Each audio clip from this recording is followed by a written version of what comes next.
All right, Lynn in Brooksville. Hi. Hi. Hi. Hello. Yes, you're on. Okay, here's my question. My husband had surgery. It didn't go well. He's in the ICU. He's able to talk and everything. We have no will. Mm-hmm. What do you suggest? Some people are telling me I don't need one.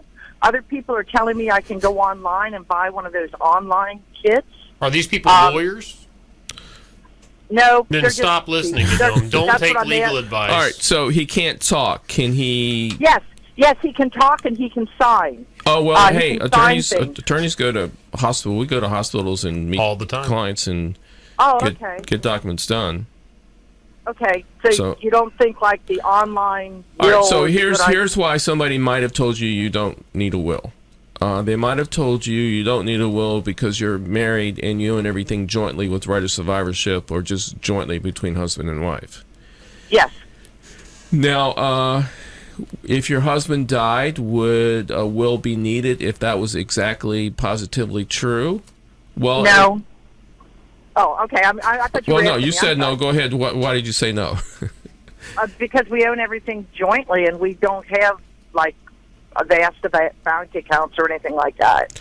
Yeah, I always tell couples, though, that own everything joint, do documents because you both might die at the same time. Could be in an accident. He could die, and then you could go through a couple of years of not really wanting to think about estate planning, and then something could happen to you. Incapacity could happen to you.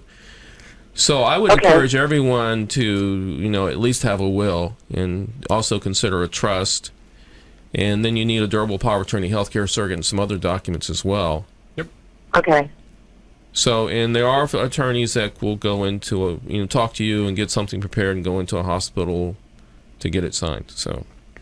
Okay, so I just need to check around and find an attorney that'll do that. Yeah, Lynn, my analogy for the pro forma docs versus visiting attorney is kind of like if you walked into a Saks Fifth Avenue or a department store and you were naked and you just grabbed the first set of clothing you came to, you put it on, you're no longer naked, but you didn't check that you were right in the right section, you didn't check sizes or anything, but you're clothed. Versus if you visit your tailor in the privacy of the fitting room, you select a fabric, you have a fitting, now you not only are not naked, but you look good.